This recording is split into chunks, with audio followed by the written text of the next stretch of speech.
सनी अभी सबकी नजर हम पर है। वैसे मुझे फोन मत किया करो। दीपिका और उसकी माँ भी आकर हमारे घर में जम गई है। हमें बचकर रहना पड़ेगा। आदित्य, तुम्हारी बीवी ने ऑलरेडी मेरे सर पे चोट मारी है, अब तुम भी मुझे सर दर्द मत दो। सनी, मैं आज मंगल को घर से निकाल ही देता। पता नहीं वो लक्ष्मी कहाँ से आ गई। अब तक ये औरत मेरे गले का कांटा बनी रहेगी, पता नहीं मुझे। I know Aditya, I understand तुम क्या फील कर रहे हो। मंगल पर आ गई बड़ी मुसीबत और यहाँ पर भाई लक्ष्मी उसकी ढाल बनकर आ गई है हेल्प करने के लिए। अब भाई सौम्या तो पीछा ही नहीं छोड़ रही है मंगल का, तरीके से उसको बाहर निकालना चाहती है बस घर से, और यहाँ भाई आदित्य के साथ रहना चाहती है। अब आदित्य भी भाई सौम्या का साथ दे रहा है। अब जो सौम्या की चाल है ना, वो अक्षत की जान पर बन सकती है। मतलब यहाँ पर सौम्या क्या करती है, अक्षत को किडनैप कराने का प्लान बनाती है, और यहाँ AI वॉइस में ना आदित्य की आवाज में वो मंगल को फोन कर देती है कि मंगल तुम एक काम करो, तुम स्कूल वगैरह लेने मत जाना, मैं चला जाऊंगा। मैं भी आज बहुत ही लो फील कर रही हूँ। हम दोनों एक काम क्यों नहीं करते, कहीं जाके बैठते हैं कुछ देर, अब स्ट्रेस फ्री हो जाएंगे। सनी, अभी वो बिल्कुल पॉसिबल नहीं है। क्यों पॉसिबल नहीं है आदित्य? हमें उसे पॉसिबल करना ही होगा। तुम एक काम करो, तुम मुझे ना मार्केट में मिलो, वहां हमें कोई नहीं देखेगा। ओके सनी, अभी हमारा बालकनी का प्लान उल्टा पड़ गया। अभी तो हम मिल ही नहीं सकते, रिस्क ले ही नहीं सकते सनी।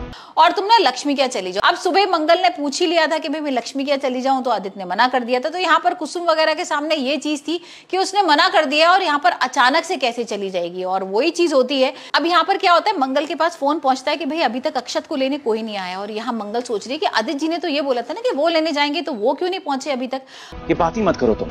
आदित्य, प्यार में रिस्क लेना पड़ता। अगर तुम मेरी परवाह करते हो ना, कल सुबह मार्केट में मिलना है, वरना नहीं तो भूल जाओ। Sunny, please understand. I love you. मैं तुम्हारा मार्केट में वेट करूंगी। Okay bye. आई नो तुम आओगे। वहीं आदित्य के पास भी फोन पहुंचता है कि भाई अभी तक कोई उसको लेने नहीं आया। अब आदित्य भी गुस्से में आता है। अब जैसे ही यहाँ पर भाई मंगल आ रही होती है, वैसे ही देखती है कि यहाँ पर कोई किडनैप करके ना अक्षत को ले जा रहा होता है। अब वो तो अच्छा था कि यहाँ पर मंगल आ जाती है बिल्कुल एंड मोमेंट पे और बचा लेती है अक्षत को। लेकिन भाई अब आदित्य का फूटता है मंगल पर गुस्सा। अब आदित्य इतना गुस्सा करने लगता है उस पर, सड़क पर ही गुस्सा करने लगता है। वो बोलता है कि भाई तुम कहाँ थी और तुम्हारा दिमाग कहाँ रहता है, और मैंने तो तुम्हें कोई फोन नहीं करा था, तुमने कैसे सोच लिया कि भाई तुम्हें नहीं लेने आना है यहाँ पर और मैं लेने आऊंगा, ये क्या बात हो गई। यहाँ पर ये सारी चीजों को बहस करते हुए वो भाई घर तो चले गए, लेकिन आदित्य भाई अब बहुत गुस्सा करने वाला है। आदित्य तो यहाँ पर भाई पागल भी बोल देगा, उसको मेंटल हॉस्पिटल भी लेके जाने वाला है। तो भाई बहुत इंटरेस्टिंग होने वाला है मंगल लक्ष्मी। अब यहाँ पर जैसे ही उसको बोलेगा ना कि तुम पागल हो, तुम्हारा दिमाग खराब है, तुम्हें समझ में नहीं आता है, तुम्हें ध्यान नहीं रहता है, तुमने क्या किया और तुम्हें यही नहीं ध्यान था कि भाई अक्षत को लेने जाना है। यहाँ मंगल ना बार बार चीख रही है, चिल्ला रही है कि भाई आपने तो मुझे फोन करके बोला था ना। अब इन दोनों को ये नहीं पता है कि ये सारा काम ना सौम्या ने किया है, और सौम्या तो खड़े होकर भाई मजा ले रही होती है क्योंकि ये दोनों लोग बहस कर रहे होते हैं एक दूसरे से। और यहाँ पर आदित्य को इतना गुस्सा आता है कि उसको खींचता है मंगल को और बोलता है कि आज तो मैं तुम्हें मेंटल हॉस्पिटल में ही भर्ती करा के रहूंगा।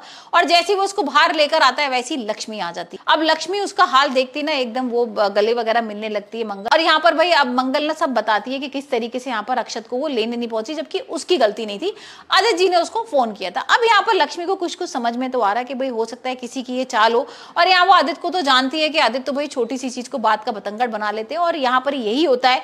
यहाँ पहले तो भाई आदित्य बहुत कुछ बोलता है, लेकिन यहाँ इस बार लक्ष्मी उसका मुंह बंद करा देती है और उसको बहुत गुस्सा करके उसको समझाने लगती है कि भाई उनका भी पूरा हक है इस घर पर, और यहाँ से दीदी कहीं नहीं जाएंगी। अब आदित्य ने तो और हद पार कर दी है कि यहाँ पर अक्षत को मिलने ही नहीं दे रहा मंगल से। तो देखते हैं अब क्या स्टेप उठाती है मंगल भाई अक्षत से मिलने के लिए, और यहाँ पर सौम्या का सच जब सामने आएगा तब आदित्य क्या करने वाला है।